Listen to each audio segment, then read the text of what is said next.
नमस्कार मैत्रिणींनो, स्वागत आहे तुमचं आपल्या यूट्यूब चॅनलमध्ये। तर चला आज आपण मस्त अशी रेसिपी बनवणार आहोत। अगदी लहानांपासून मोठ्यांपर्यंत आवडणार, सगळ्यांनाच आवडणारी आहे। समजा तुमच्याकडे भाजीला काही नसेल, सकाळी टिफिनसाठी काय बनवायचं तर खूप मोठा प्रश्न असतो। तर आपल्याकडे कांदे आणि बटाटे अवेलेबल नेहमीच असतात, आपण भरूनच ठेवतो। तर चला आज मी तुम्हाला लाल मसाल्यातील मस्त अशी बटाट्याची चटणी, आमच्याकडे याला चटणी बोलतात, तुमच्याकडे काय बोलतात नक्की कमेंट करून सांगा मला। तर इथे मी कढई ठेवून घेतलेली, तेल टाकलेलं आहे। तेल थोडंसं जास्त टाकायचं, जिरं टाकायचं आहे। जिरं मस्त थोडंसं ब्राऊन होऊन द्यायचं मैत्रिणींनो। त्यानंतर इथे मी कांदा घेतलेला आहे। कांदे मी 3 ते 4 घेतलेले, कांदे मोठे घ्यायचे, छान बारीक कांदा चिरून घ्यायचा आहे। कांद्याचा वापर आपल्याला इथे जास्त करायचा आहे, छान लागतं। कांदा आणि टोमॅटोचा वापर जास्त केला ना की बटाट्याची चटणी खूप छान लागते लाल मसाल्यातली। आणि कोणी कोणी याला काचऱ्या पण बोलतं मैत्रिणींनो, लाल मसाल्यातल्या काचऱ्या पण बोललं जातं याला। तर मीठ टाकून घेतलेलं आहे। आता कांदा आपल्याला व्यवस्थित असा परतून घ्यायचा आहे। कांदा छान असा परतायचा आहे, थोडासा ब्राऊन करायचा मैत्रिणींनो कांदा। आणि तुम्ही माझे व्हिडिओ कोणत्या शहरातून गावातून बघतात प्लीज मैत्रिणींनो मला एक कॉमेंट करा, म्हणजे मला तुम्हाला थँक्यू बोलता येईल मैत्रिणींनो। तर मिनिटभर आपल्याला आता कांदा परतून घ्यायचा आहे। कांदा थोडासा परतून झालेला आहे। मी एक साईडला बटाटे साल काढून घेतलेले, पाण्यामध्ये स्वच्छ 4 ते 5 पाण्याने धुवून पाण्यामध्ये ठेवलेले, छोटे छोटे काप करायचे, म्हणजे आपल्याला ही भाजी फक्त वाफेवर शिजवायची, खूप छान लागते मैत्रिणींनो। परत एकदा सांगते तुम्हाला, इतकी छान लागते ना ही भाजी, तुम्ही टिफिनसाठी किंवा नाश्त्यासाठी बनवू शकता, एकदम मस्त लागते, सगळ्यांनाच आवडणार, वेगळ्या पद्धतीने आहे। तर इथे कांदा बघा आपला मस्त असा परतून झालेला आहे। नंतर इथे मी 2 टोमॅटो टाकलेले, टोमॅटोच्या आतल्या बिया मैत्रिणींनो काढून टाकायच्या, त्याने पोटाला त्रास होतो। कांदा टोमॅटो छान आता मस्त असा परतून घ्यायचा आहे। तर इथे तुम्ही बघू शकता आपल्या ह्या चटणीमध्ये फक्त कांदा टोमॅटो छान अशी ओलसर भाजी करायची, आपल्याला एकदम सुकी नाही करायची, म्हणून मी कांदा टोमॅटो जास्त वापरलेला आहे। तर तुम्ही बघू शकता इथे आपला कांदा टोमॅटो छान असा परतून झालेला आहे, एकदम कमी साहित्यात होते आणि खूप टेस्टी लागते, तुम्ही पुरीसोबत पण ही भाजी खाऊ शकता। त्यानंतर इथे मी अर्धा चमचा हळद टाकून घेतलेली, मिनिटभर हळद टाकल्यानंतर आता परतून घ्यायचं आहे आपल्याला। इथे बघू शकता तुम्ही, मी परतून घेतलेलं आहे।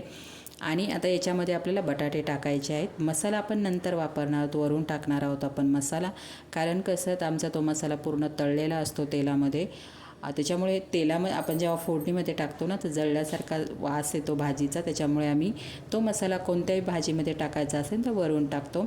तर इथे तुम्ही बघू शकता मी बटाट्याचे कसे फोडी करून घेतलेले आहेत, छोट्या छोट्या केलेल्या आहेत, म्हणजे कसं वाफेवर शिजून जातील। आता बटाटे टाकल्यानंतर आपल्याला मिनिटभर परतून घ्यायचे आहेत कांदा टोमॅटोमध्ये। आता याच्यामध्ये मी अर्धा चमचा धनाजिरा पावडर टाकायची, धनाजिरा पावडरने आपली भाजीची टेस्ट वाढते मैत्रिणींनो। तर अर्धा चमचा माझी दोन्ही मिक्स आहे, धना आणि जिरा पावडर, ती मी आता टाकून घेतलेली आहे। नंतर मी आमचा जो घरगुती मसाला आहे, काळा मसाला, आमचा हा कांदा आणि खोबऱ्याचा मसाला आहे, आता तो टाकून घेणार आहे। थोडीशी तिखट बनवायची मैत्रिणींनो, छान लागते। नंतर आपण कढीपत्ता टाकून घेणार आहोत, आता दीड चमचा मी टाकून घेतलेली, थोडीशी तिखट बनवते। तर आता मसाला टाकल्यानंतर धनाजिरा पावडर टाकल्यानंतर आपल्याला मिनिटभर परतून घ्यायचे आहे, म्हणजे आपला मसाला कांदा टोमॅटो बटाट्यांना व्यवस्थित लागेल। तुम्ही बघू शकता कलर किती छान आलेला आहे, त्याच्यावरून कळतं भाजी केवढी मस्त झालेली असेल मैत्रिणींनो। आता मिनिटभर आपल्याला परतून घेत आहोत आता त्यानंतर आपल्याला काय करायचं आहे, झाकण ठेवायचं आहे मैत्रिणींनो। झाकण ठेवून ही भाजी फक्त कांदा टोमॅटोचं तर ग्रेव्ही थोडीशी ओलसर झालेला आहे, त्याच्यामध्येच आपले बटाटे शिजून जातात। थोड्याशा फोडी बारीक करायच्या।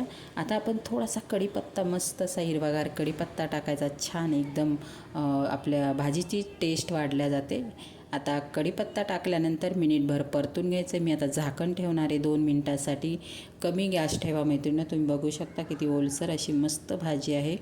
आता मी झाकण ठेवून मिनिटभर आपल्याला फक्त परतून घ्यायची आहे। तुम्ही बघू शकता मस्त असा कलर आणि टेस्टला तेवढीच भारी, नक्कीच मुलांच्या टिफिनसाठी करून द्या, मुलं दररोज हीच भाजी मागणार मैत्रिणींनो, मला 100% खात्री, तुम्ही बघितल्यावर बनवून बघणार, मुलांच्या टिफिनला देणार।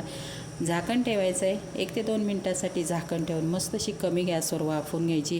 तुम्ही बघू शकता आपली बटाट्याची भाजी मस्त अशी तयार आहे आणि कलरफुल अशी भाजी। त्यानंतर आपल्याला कोथिंबीर टाकायची, मस्त अशी बारीक चिरून कोथिंबीर टाका, त्याने आपली टेस्ट वाढते आणि दिसायला पण सुंदर दिसते आपली भाजी। कोथिंबीर टाकल्यानंतर मिनिटभर परतून घ्यायचे। माझा हा व्हिडिओ तुम्हाला कसा वाटला, बटाट्याच्या काचऱ्या म्हणा, बटाट्याची भाजी म्हणा, बटाट्याची चटणी म्हणा, कसा वाटला video, like share subscribe. Bye मैत्रिणींनो।